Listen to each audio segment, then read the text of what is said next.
እኔና ወንደላጤዎቹ ክፍል 5 ደራሲ ዘሪሁን ገመቹ ተራኪ ኢልሃም ፈሪድ ቻናላችንን ሰብስክራይብ ላይክ እንዲሁም ሼር በማድረግ ቤተሰብ ይሁኑን ወደ ታሪኩ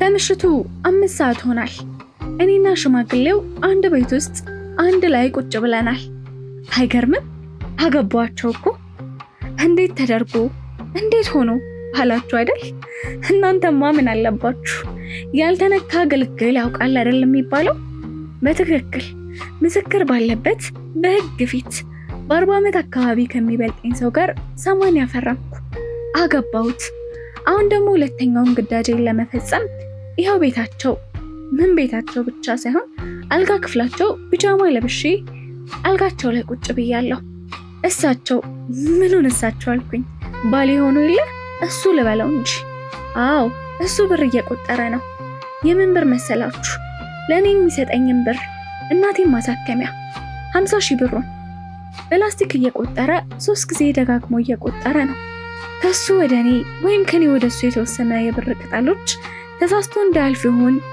ወይስ እኔን ለማስጎምጀት አልገባኝም መቼስ ማስጎምጀት አስቦ ከሆነ ተሸውዷል ተስቼም ሆነ ተከፍቼ እየሳኩም ሆነ እየነባው ተስማምቼ ቢሆንም 80ውን ውል ፈርሜለታለሁ እስቲ እሱ ብሩን ለ4 ዙር ቆጥሮ እስኪጨርስ ድረስ ዛሬ ተከሰተ አንድ ወሬ ልንገራችሁ ስለ ካሊዶ ነው ልክ 5 ሰዓት ሲሆን እኔ እናቴ ጋር ጓደኛዬ እንድትቆይልኝ አመቻችቼ 8 ሰዓት ላይ የነበረንን የጋብቻ ውል ፕሮግራም ልዘጋጅ ወደ ቤት ለመሄድ ሆስፒታል ስወጣ እሱ ከስራ እንደወጣ ቀጥታ መጥቶ መሰለኝ ሆስፒታል በራፍ ላይ ተገጣጠመን ቁጭ አልኩኝ አቤት የደነገጥኩት ድንጋጤ አልፌው ላይ ፈለኩ ግን ደግሞ እንዴት ብዬ ፊቴ ተገትሮ መንገዴን እየዘጋብኝ ሃይ ሳሪና አለኝ የት እንደሄደ እንዳለ ይገባኝ ቢሆንም ሃይ ሰላም ነው ወዴት እየሄድክ ነው አልኩት ኮስተር እንደማለት ብዬ አንቺ ጋር ነው ሲል መለሰ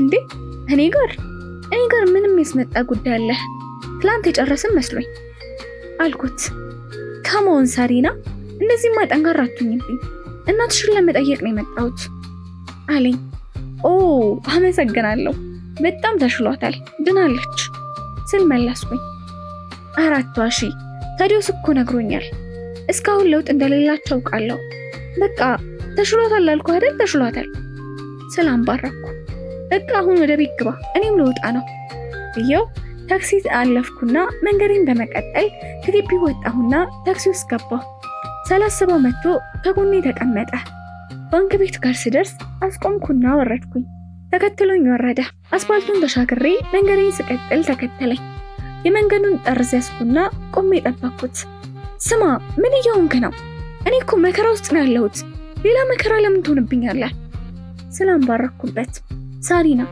ቢያንስ በሐሳብም ቢሆን ላግዝሽ ብዬ እኮ ነው ሌላ ምን አልኩኝ አለ በሚያሳዝን አነጋገር እኔ ደግሞ በዚህ ደቂቃ የሚያስፈልገኝ የሐሳብ እርዳታ ሳይሆን የገንዘብ እርዳታ ነው እሺ የ50,000 ብር እርዳታ ይገባኛል ሳሪና ግን ከአቅም በላይ ስለሆነብኝ እኮ ነው አለኝ እሱም እኔስ ምን አልኩኝ እኔ እኮ ካንተ ጋር በውልና ባድር አንተም በወድርና ባገባ ደስ ይለኝ ነበረ አረ ከደስታም በላይ ነበር ግን አልችልም አልኩት እኔ እኮ ያልገባኝ ከኔ ጋር ያለሽን ግንኙነት ማቋረጥና 50,000 ብር ማግኘት እንዴት እንደሚገናኝ ነው ሲል ጥያቄውን ሰነዘረ በጣም ይገናኛል እንጂ አገባለሁ የሚያገባኝ ሰው ብሩን ይሰጠኛል ገባህ አልኩት እንደገባው ለመግለጽ ግንባሩን በመነቅነቅ ትንሽ ከተከዘ በኋላ ግን ማን ነው ሰውየው ሲል ጠየቀኝ አከራይክ ምን አብደሻል እንዴ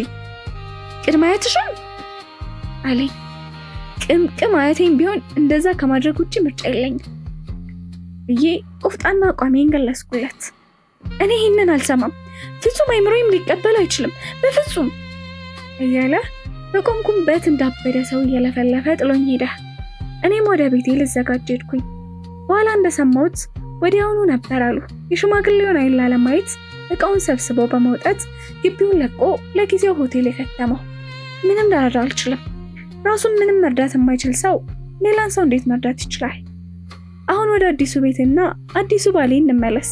አሁን ብሩን ቆጥሮ ጨርሷል። አንድ ባንድ እያሳየኝ ጥቁር ፌስታል ውስጥ ጨመረ። 50,000 ብሩን እየቆጠረ መጨረሻው ጋር ሲደርስ 200 ብር ከላዩ ላይ ቀነሰና እንግዲህ በውላችን መሰረት ሁለተኛውን ግዴታሽን ስትፈጽሚ ጧት ይዘሽ ትሄጃለሽ።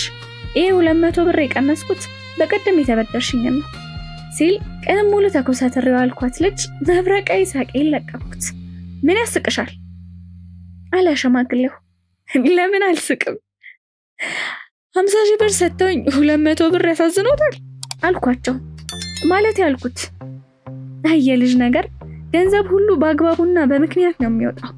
ገንዘብ አክባሪውን ትወዳለች ሲለኝ ይሁንልዎት ስል መለስኩለት። እሺ አሁን እንተኛ አሉና ልብሳቸውን ማውላለቅ ጀመሩ። እናቴን ይዤ አዳማ ከከተምኩ 1 ሳምንት አስቆጥሬያለሁ። እናቴም አስፈላጊውን ቀዶ ጥገና ከደረገላት ዛሬ 2ኛ ቀኗ ነው። ሁሉ ነገር ካሰብኩት በተሻለ ፍጥነትና ስኬት ነው እየተከናወነልኝ ያለው። እስቲ በዚህ ሳምንት ውስጥ የተከናወኑ ዋና ዋና ገጠመኞችን ልንገራችሁ። አዳማ በገባው በ2ኛው ቀን አንድ እኩዬ የምትሆን ፈቲያ የምትባል ቆንጆዬ ልጅ ሆስፒታል እናቴ የተኛችበት አልጋ ክፍል ድረስ ሰተት ብላ መጣችልኝ። ሳራ አለች። አቤት አልኳት ደንግጬ። ፈቲያ እባላለሁ። እሺ ፈቲያ ሰላም ነሽ? ሰላም ነኝ አለችኝና ማዘር እንዴት ናቸው ብላ ተከታዩን ጥያቄዋን አስከተለች። ግራ እየተጋባውና መቀመጫውን ለሷ ለቅቄላት እኔ እናቴ የተኛችበት አልጋ ጠርዝ ላይ እየተቀመጥኩ ምንም አትል አልኳት። ግን ጥሩ ሕክምና አገኙልሽ በማለት ጥያቄዋን ቀጠለች። አዎ ፈጣሪ ይመስገን በተሻለ ሁኔታ እያከሙልኝ ነው። ግን ይቅርታ እንተዋወቃለን ስል ግራ የተጋባሁበትን ጥያቄ ሰነዘርኩ። አይ አታውቂኝም እኔን እንኳን ካሊዶን ይላክኝ ብላ ቀልቤን ገፈፈችው። ካሊዶ አልኳት በመገረም እንደ አዲስ ከእግር ጥፍሯ እስከ ራስ ፀጉሯ መንጠሬ እያየኋት። ከኔ በመጠኑ ፈገግ የሚል ጠይም የሰውነት ቀለም ያላት ልቅም ያለች የምትባል ቆንጆ ነች። የሆነ የቅናት አይነት ስሜት ውርር አደረገኝ። እንዲህ ይብላኝ ላንቺ እኔማችን የመሰለሽ ፍቅረኛ አላችኝ ያትና እንጀትሽ ይቃጠል ብሎ ነው እንዴ ላከብኝ ስል በውስጥ ያጉረመረምኩ። አዎ ካሊዶ ነው ጠይቂያት ብሎ ይላከኝ። የተወሰነ ደቂቃ በጸጥታ ካሰላሰልኩ በኋላ ወደ ካፌ ወጣ ብለን ቡና ነገር እንጠጣ አልኳት። እናቴ ድክምክም ብላ እንቅልፍ የወሰዳት ቢመስልም ምን ይታወቃል ውይይታችንን በሰመመን የምትሰማ ከሆነ ጥሩ አይደለም የሚል ሀሳብ ስለመጣልኝ ነው ነፃ ሆኖ ለማውራት እንዲመቸኝ ይዣት ልወጣ የፈለኩት። ደረስንና ለኔ ሻይ ለሷ ቡና በማዘዝ ወደ ውይይታችን ገባን። ካሊዶ ላከኝ ያልሽው ስላት ትክክል አለች ፈርጠም ብላ። የዚህ ሀገር ልጅ ነሽ ብዬ ጥያቄን አስከተልኩ። አይ የሞጆ ልጅ ነኝ። ካሊዶ በጣም የምወድ ያጎቴ ልጅ ነው እና ማታ ደውሎልኝ ነው ያለሽበትን ሁኔታ አስረድቶኝ ሂጂና ያት ያለኝ ብላ ቀስቀስ አደረገችኝ። ፈጣሪ ያቀስቀዛት። ውየኔ ነገር እንርቃታለሁ ብዬ ረገምኳት አይደል? ይገርማል። እና ሌላ ያለሽ ነገር የለም አልኳት። ምንም አላለኝም ግን በጣም እንደሚወድሽ አልደበቀኝም አለችኝ። በባዶ መውደድ ምን ያደርጋል ስላት ማለት አለሽ ግራ በመጋባት። የኛ ጉዳይ እኮ እንደከተመለት ተነጋግረናል ስላት አውቃለሁ ምክንያቱም በግልጽ ሊያስረዳኝ ባይችልም እሱን ትተሽ ሌላ ሰው እንዳገባሽ ነግሮኛል ስትል ነገረችኝ። መንገሩ ጥሩ ነው ግን አንቺ የምትወጂው ወንድምሽን ከታበሳጨችን ሴት ከመርዳት ይልቅ የመበቀል ስሜት አላደረብሽም ስል ጠየቅኳት። ኧረ በአላህ እኔ የካሊዶን ስሜት ነው የምከተለው። እሱ ላንቺ ብስጭት እንጂ የበቀል ነገር በውስጡ የለም። እኔ ታዲያ ምን ቤት ነኝ አለችኝ። እናላችሁ ከዛ ቀን በኋላ ምግብ እየተሸከመች በየቀኑ ከሞጆ ድረስ እየተመላለሰች ቢያንስ ለ4 እና ለ5 ሰዓት ያክል አብራኝ ተሰልፋለች። የኔና የእናቴን ልብስ ቤቷ በመውሰድ አጥባ እያመጣች የሚያስፈልገኝን ነገር ሁሉ እያደረገችልኝ ምርጥ ጓደኛዬን ብቻ ሳትሆን ምርጥ እህቴን ጭምር ሆናልኛለች። ይህ ጉዳይ ደግሞ ያጋጠመኝ የነበረው ብዙ መከራና ይጫነኝ የነበረውን የብቸኝነት ስሜት አቃልልኛል። ክፋቱ ግን እሷ እኔን በተንከባከበች መጠን ካሊዶ ላይ ያደረስኩት የክህደት በደል ሸክም ጫንቃይን እያደቀቀው ነው። በቃ የእሷ ደግነት የካሊዶን ፍቅር ነው የሚያስታውሰኝ። በዛን ወቅት ልቤ በህመም ስንጥቅጥቅ ይልብኛል። ሌላው ከካሊዶ ጋር ቀጥታ ያለን ግንኙነት ነው። አዳማ የገባው ቀን ማታ የ50 ብር የሞባይል ካርድ ላከልኝ። መልሼ ላኩለት። 100 ብር አድርጎ ላከው። አሁንም አመሰግናለሁ ብዬ መለስኩለት። ከ10 ደቂቃ በኋላ 150 ብር አድርጎ ላከልኝ። መለስኩለት። ከዛ እየጨመረ ሲልክልኝ እኔም መልሼ ስልክለት ስመልስለት ሲመልስልኝ 500 ብር ሲሆን ተበሳጭቼ ማደርገው ነገር ግራ ገብቶኝ ተውኩት። ከዛ ቀን ጀምሮ ይኸው ዛሬ 7ኛ ቀኑ ነው። ሳያሳልፍ በቀን የ50 ብር ካርድ ይልክልኛል። ግን አንድም ቀን ደውሎልኝ አያውቅም። አንቺስ ምን አለበት ደውላሽ ብታናግሪው? ከየትኛው የክብር ዙፋንሽ ስቅ እንዳትይ ነው ካላችሁ ኩራቴን አሸንፌ 2 ቀን ሞክሬለት ነበር። አያነሳም። ሜሴጅም ልኬለት ነበር፣ አይመልስም። ግን እያንዳንዷን የቀን ውሎዬንና እንቅስቃሴን በፈቲያ በኩል ይከታተላል። ሌላው ሽማግሌው ጉዳይ ነው። ማለቴ የባለቤቴ ከመጣው 3 ቀን ነው ደውሎልኝ የሚያውቀው። 3ቱንም ጊዜ ያወሩኝ 1 ደቂቃ ላልበለጠ ጊዜ ነው። ምንም እንኳን የሚደውልልኝ የጊዜ መጠን አጭር ቢሆንም እኔ ግን ቋቅ የሚልና አሰልቺ ነበረ። ጭራሽ እንድጠላቸው፣ ጭራሽ እኚህን ሰውዬ የምገላገልበትን ሁኔታ ማሰብ እንድጀምር ነው የገፋፋኝ። ግን ቀላል ሆኖ አላገኘሁትም። 80 ስለፈረምኩላቸው ብቻ አይደለም ከባድ የሚሆነው። እሱን እሪ ብዬ ፍቺ ይፈልጋለሁ አልተመቹኝም ማለት እችላለሁ። ግን በዛ ጠንካራ ቂመኛ ልባቸው በህይወት አያቆዩኝም። በረቀቀ በቀል ዘዴ ያጠፉኛል። ለጊዜው መጣልኝ ብልሃት በዘዴ ቤተሰቦቼን ከጎባ እንዲወጡ ካደረግኩ በኋላ ወደ ውጭ ሀገር መኮብለል ነው። አረብ ሀገር መሄድ፣ ቢያንስ እሳቸው እስኪሞቱ ገለል ማለት። ምን ላድርግ? የታደለ የፖለቲከኛ ስደተኞች ሆኖ ሀገር ይለቃል። እኔ ጋር ብቻ ስደተኛ ልሆን እንጂ። እስቲ ስለ አረብ ሀገር የምታውቁ ወዳጆቼ ምክራችሁን ለግሱኝ። እንዴት ነው ይህን እቅድ የማሳካው? ምን ያስፈልገኛል? ደግሞ ሳውዲ አረቢያ ነው? ዱባይ ነው? ኳታር ነው? ባህሬን? የትኛው ሀገር ይመቻል? መቼስ ይሄ ሽማግሌ አግብቼ ሲኮሳኩሰኝ ከምኖር ወይም ጋብቻውን አሻፈረኝ ብዬ በበቀል ከምጠፋ በሰው ሀገር መልፋቱና በህይወት መሰንበቱ ይሻለኛል። ወሬውን ላቋርጥባችሁ ነው። እናቴ ከኦፕራሲዮን በኋላ ለመጀመሪያ ጊዜ አሁን ነቃች። እንዴት ደስ ይላል! ከተቀመጥኩበት ተስፈንጥሬ ተነሳውና ወደ እሷ ቀረብኩ። እማ ሰላም ነሽ? እንዴት ነሽ አልኳት። ሰላም ነኝ ልጄ። አሁን ምን ይሰማሻል? ፍጹም ሰላም፣ እድሜ ላንቺ አለችኝ። እኔ ምን አደረኩልሽ? ፈጣሪና ሐኪሞችን አመስግኝ ስላት፣ አይ ልጄ እሱን አይተሽን ነው፣ ግን ቢሆንም ያላንቺ ጥረት ምንም የሚሆን ነገር አልነበረም። ግን ልጄ ድንቅ ያለኝ እንደው ምኑን ከምኑ አድርገሽው ነው ገንዘቡን ያገኘሽው? እንደው ሰመመን ውስጥ እንኳን ሆኜ ይሄ ጉዳይ ነበር አይምሮኝ ሲበላኝ የነበረው አለችኝ። እማ ደግሞ የማያሳስብ ያሳስብሻል። ንግግሬን ሳልጨርስ በራፉ ተንኳኳና እኔ ለመክፈት ከመንቀሳቀሴ በፊት እጀታው ተጠምዝዞ ተከፈተ። የሚገርመው ፍጹም ያልጠበቅኩት ጥያቄን የመጣው ምን እንዳስደነገጠኝ አላውቅም። ውሃን የሆንኩት። አቤት እናንተ ለነገር ስቸኩል እኮ ካሊዶ መስላችሁን አይደል? እንዴት እንሰፈሰፋችሁት? አይደለም፣ ኮማንደር አልዬ ነው። ሙሉ የደንብ ልብሱን ከሙሉ ማዕረጉ ጋር ለብሶ በአስደንጋጭ ግርማ ሞገስ ገጭ ብሎ በራፉን አልፎ ወደኛ እያመራ ነው። መቼም ከጎባ አዳማ ድረስ የኔን እናት ሊጠይቃት እንዳልመጣ እርግጠኛ ነኝ። እንዲህ አይነት ቁም ነገርማ ከየት አምጥቱ? እረ እግረ መንገዱንም ቢሆን እናቴ ሊጠይቅ አስቦ መምጣቱ የሚያስገርም ነው። የእውነት የመጣበት ምክንያት እንደዛ ከሆነ ብዬ ነው። ኮማንደር በፌስታል ሙሉ ሙዝና ብርቱካን ይዞ ነው የመጣው። እሺ እናትሽ እንዴት ናቸው አለኝ። ይመስገን አሁንማ ማገገም ብቻ ነው የቀራት ስለው፣ አሪፍ ነው ግን እንዴት ሳታማክሪኝ ትመጫለሽ ብሎ ጨፈረብኝ። እኔ መደንገጥም መሳቀቅም አጋጠመኝ። ምክንያቱም የሱ ንግግር ተከትሎ እናቴ አይኖች ላይ ያነበብኩት የሆነ የመጠራጠር ስሜት ነበር። እንዴ ልጄ ከዚህ ሰውዬ ጋር ጾታዊ ግንኙነት ይኖራት ይሆን እንዴ ብላ እያሰበች መሰለኝ። ኮማንደሩ እንደዛ እንዲታሰብለት የፈለገ ይመስላል። በእውነት በጣም ነው ያበሳጨኝ። ሰው በዚህ ጊዜ ካልተረዳዳ አብሮ መኖሩ አብሮ ማሳለፉ ምን ዋጋ አለው አለኝ። በወቅቱ ደንግጬ ስለነበር ብዬ ሳልጨርስ ቢሆንም ቢያንስ በስልክ ልትነግሪኝ ይገባ ነበር አለ። ዝም አልኩኝ። ምን ላድርግ? ለሚናገረው ንግግር መልስ በመለስኩለት ቁጥር እሱ ጉራውን አጠንክሮ ይገፋበታል። በዚህ መሃል ሞባይል ጮኸ። ቁጥሩ ግራ የሚያጋባ ነው። አዎ የውጭ ቁጥር ነው። ፈራ ተባ እያልኩኝ ያነሳሁት። ሄሎ ሳሪቾ። ሄሎ ሙኔ። እያወራኋት በደመ ነፍስ ክፍሉን ለቅቄ ወደ ውጭ ወጣሁ። እንዴት ነሽ አንቺ? ጉባ እንዴት ናት?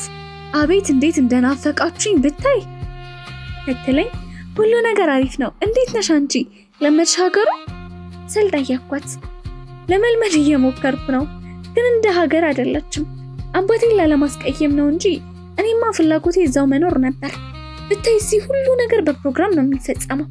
የዛሬ ወር በዚህ ሰዓት የት ቦታ እንደሚሆኑና ምን እንደሚያደርጉ ሁላ ሰው ያውቃል። እኛ ሀገር ግን ከሰዓት በኋላ እንኳን ምን እንደሚያጋጥመን ምን እንደምንሰራና ከማን ጋር እንደምንገናኝ እርግጠኞች አይደለንም። ኢትዮጵያ ውስጥ ህይወታችን ያልተዋከበች ዝግ ብላ የምትራመድ አጋጣሚዎች የሞሉበትና የማትተነበይ ነች። እዚህ ግን ሁሉ ነገር በፕሮግራም የተሞረደ ዝንፈት የማይታይበትና ውጤት ተኮር ሆኖ በዲስፕሊን የታጠረ አይነት ነው። ብቻ ሳሪች ለኔ ከብዶኛል አለችኝ። አይሁን ከጨረሽ በኋላ ትመለሻለሽ አይደል ስላት፣ ትቀልጃለሽ እንዴ? ትምህርቴን ካጠናቀቅኩማ አንድ ቀንም አላድርም። ወይ ሳሪች፣ ለመሆኑ ማዘር እንዴት ናቸው ብላ ጥያቄዋን አስከተለች። ሰላም ነች ፈጣሪ ይመስገን አልኳት በደፈናው። ምን ይረባኝ ብዬ ዝርዝር ሁኔታውን ነግራታለሁ።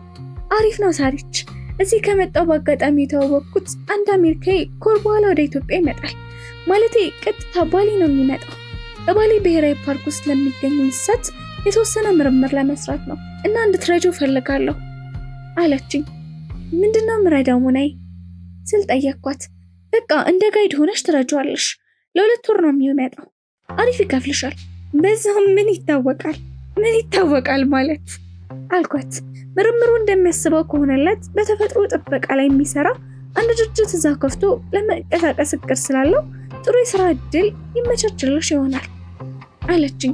እሺ ሙናይ፣ ሁልጊዜ ለኔ እንደ እህት ስለምትጨነቂልኝ አመሰግናለሁ ስላት፣ ኧረ ጣጣ የለውም እና ሊመጣ ሲቃረብ ደውልልሻለሁ ስትለኝ፣ እሺ ሙናይ፣ እሺ ሳሪቾ ቻው። ስልኩን ዘግቼ በሐሳብ ውስጥ ተዘፈኩኝ። ይህን ዜና ከ10 ቀን በፊት ሰምቼው ቢሆን ኖሮ እንዴት ፈነጥዝ እንደነበር ማንም መገመት ይችላል። አሁን ግን ሁሉ ነገር ይዝብርቅርቆ ወጥቷል። ምናልባት ይሄ የተባለው ተመራማሪ ፈረንጅ ከወር በኋላ ሲመጣ እኔ በስደት አንዱ አረብ ሀገር ሆን ይሆናል። ወይንም ሁሉን ነገር ትቼ ተስፋ ቆርጬ ሽማግሌ ቤት ገብቼ ባለትዳር ሆን ይሆናል። አይሙና እንዲሁ ሊፈይ ብልሽ ነው፣ የኔ ነገር አክትሞላታል እያልኩኝ በውስጤ እያኩረመረምኩኝ ሳለ ትከሻዬ ከበደኝ። ዞር ስል ኮማንደሩ ከላይ ቆሞ ሲታዘበኝ ያገኘሁት። እንዴ ኮማንደር፣ ይቅርታ አስቀምጬ የጠፋው አይደል ስለው፣ መጀመሪያ ግን አንቺ ሰላም ነሽ አለኝ። ሰላም ነኝ፣ ምን ነው አልመስልም እንዴ ስለው፣ አትመሲም፣ በፍጹም አዲስ ሙሽራ አትመሲም በማለት ጠቅ ሊያረገኝ ሞከረ። ሙሽራ አልክ ስለው፣ ዋሻው እንዴ? እንደሰማውማ ባለማመን ወደ መዘጋጃ ነበር የሮጥኩት። ፊርማሽን ካየው በኋላ የግድ አመንኩኝ ሲለኝ፣ ያን ያክል ከዛ በላይ ይህን ሁሉ የምንነጋገረው ሆስፒታል ግቢ ውስጥ ቀለል ያለ ቦታ ቆመን ነው። ቢሆንም እንዲህ እንድትሆኚ መፍቀድ የለብኝም። እንዴት? ይህን ጋብቻ ፍጹም የሆነት እንዲሆን መፍቀድና እጅ መስጠት የለብሽም አለኝ። ፈቀድኩ እኮ በሕግ ፊት ፈረምኩላት ስለው፣ አውቃለሁ ግን ስምምነቱ መክሸፍ አለበት። ልረዳሽ እፈልጋለሁ ሲለኝ፣ ልረዳሽ? አዎ ልረዳሽ እፈልጋለሁ። እንዴት አድርገህ ነው የምትረዳኝ ስል ሌላኛውን ጥያቄን ሰነዘርኩ። አንቺ ፈቃደኛ ከሆንሽ ዘዴ አይጠፋም። መቼስ ከሽማግሌው ፍቅር ኖሮኝ እንዳልፈረምኩለት ታውቃለህ። ከዚህ ጣጣ እንደወዳ የሚረዳኝ ማንኛውም ሰው ለእኔ መላክ ነው የሚሆነው። ያንተ እርዳታ ግን ስላልተዋጠልኝ ነው ስለው፣ እንዴት አልዋጥልሽ አለ ብሎ አፈጠጠብኝ። እስከማውቀው ድረስ አንተ ለሆነ ጥቅም ወይም ለሆነ ዓላማ ካልሆነ በነፃ ወይም ባዘኔታ ልትረዳ ትችላለህ ብዬ ለማመን ውስጤ አያምንልኝም ስለው፣ እንዴ እኔስ በነፃ መች ልርዳሽ አልኩኝ አለኝ። ይኸው አላልኩም? እሺ ዓላማ ምንድን ነው? መቼስ ከሱ አስጥለህ ለራስህ ልታገባኝ እንዳይሆን ስለው፣ ቢሆንስ አግኝተሽ ነው? ከዚህ ካበቃለሽ ሽማግሌ 1000 ጊዜ ጥፍን ያልሻልሽም አለኝ። በፍጹም አትሻለኝም። የቸገረው እርጉዝ ያገባል ካልሆነ በስተቀር ምንም እንኳን ምክንያቱ የተለያየ ቢሆንም ከኔ ፍላጎት አንጻር ሁለታችሁም የሰሜንና የደቡብ ያልተን ያክል ልዩነት አላችሁ። ጉረኛ ነሽ። ለማንኛውም የኔ ፍላጎት ሌላ ነው። ዋናው ሽማግሌውን መበቀል ነው። ስሜን እያጠፉ ነው፣ ያጠፉኝ እየፎከሩ ነው። ስለዚህ ቀድሜ ላስወግዳቸው ፈልጋለሁ ሲለኝ፣ ላስወግዳቸው ስትል አልኩት። ሰውነቴን ሁሉ ምርር እያደረገኝ እንግደላቸው ሊለኝ ይሆን እንዴ? አረ ፈጣሪ ህይወቴ ወዲው ሰለስ እያመራ እንግደላቸውን እያልክ እንዳይሆን ስለው አንደኛው እሱ ነው፣ ግን ከዛ በፊት ሌላ የተሻለ አማራጭ አለ። እሳቸው ላይ መረጃ እያሰባሰብኩ ነው። በአራጣ በዳሪነታቸው ላሳስራቸው ፈልጋለሁ። የተወሰነ መረጃ እንዳገኝ ከረዳሽኝ ከዛ በኋላ ሌላው ተዛማጅ ወንጀሎቻቸውን ጨማምሬ ቢያንስ 10 ዓመት እንዲታሰሩ ማድረግ ከቻልኩ እርግጠኛ ነኝ ላንቺ በጣም ምቹ የህይወት መስመር ተከፈተልሽ ማለት ነው። የእሳቸው መስታሰር እንዴት ሆኖ ነው ለኔ መልካም ህይወት መስመር የሚከፍትልኝ ስል ጠየቅኩት። ትገይልጃለሽ እንዴ? ሚስቴ ነች ብለው በህግ ፊት ፈርመውልሻል። እሳቸው ሲታሰሩ ንብረታቸውን ጠቅላላ እጅሽ የማስገባት አጋጣሚ ይኖርሻል። 10 ዓመት ደግሞ ረጅም እድሜ ነው። እዛ የመሞታቸው አጋጣሚ ከፍተኛ ነው። አልሞት ካሉም የሰርግ ጊዜያቸውን ጨርሰው ከመውጣታቸው በፊት እዛው እንዲያሸልቡ ማድረግ ቀላል ነው። አንድ አብሮ ለታሰረ እስረኛ 1000 ብታስጨብጭው ጸጥ ያደርግልሻል አለኝ። ትገርማለህ። ቆይ አንተ ወንጀል ተከላካይ ነህ ወንጀል አስፈጻሚ አልኩት። አሁን አለሽበት ወይስ የለሽበትም? በግድዬ የለሁበትም። በማሳሰሩስ? እኔ እንጃ። ቆይ እኔ ምን አይነት መረጃን በማስገኘት ነው የምረዳ ስለው የሚፈጽመውን የአራዳ ብድር በተመለከተ ማንኛውንም ውል፣ የቃል ድርድር ወዘተ ሲለኝ እንዴት አድርጌ? ቀላል ነው። እቤታቸው እንደፈለሽ ትገቢያለሽ፣ ትወጫለሽ። ስውር ካሜራዎችን ቤታቸው ትቀብሪልኛለሽ። ያገኘሽውን የጽሑፍን እያመጣሽ ኮፒ በማድረግ ታስረክብኛለሽ። ከዛ በኋላ ሌላ የኔ ስራ ነው። ኮማንደር፣ አሁን ቀልቤ ሁሉ ያለው እናቴን ማስታመም ላይ ነው። የተወሰነ ጊዜ ስጠኝና ይህን ጉዳይ ላስብበት ስለው ትችላለሽ፣ በደንብ ትኩረት ሰጥተሽ አስቢበት። ድህነት ምን ያክል መራር እንደሆነ ከኔ በላይ በደንብ አጣጥመሽ ታውቂያለሽ። ምናልባት አንቺ ባታስቢበት ድንገት አጋጣሚ በእጅሽ ገብቶልሻል። ከተጠቀምሽበት ድህነትን በካልቾ ትጠልሻታለሽ። ከተንከረፈፍሽ ደግሞ ይሄ ወርቅ እድል ያመልጥሽና ያው እንደዚህ ቀደሙ ድህነት ራሷ ከነ ቤተሰብሽ ስትዘነጥልሽ ትኖራለች። ለማንኛውም በደንብ አስቢበት። ሰሞኑን እዚህ ስለሆንኩኝ እየመጣው ጠይቅሻለሁ ብሎ ተሰናብቶኝ ሄደ። እኔ ላይ ሌላ የሐሳብ ሸክም ጭኖብኝ። ክፍል 6 ይቀጥላል።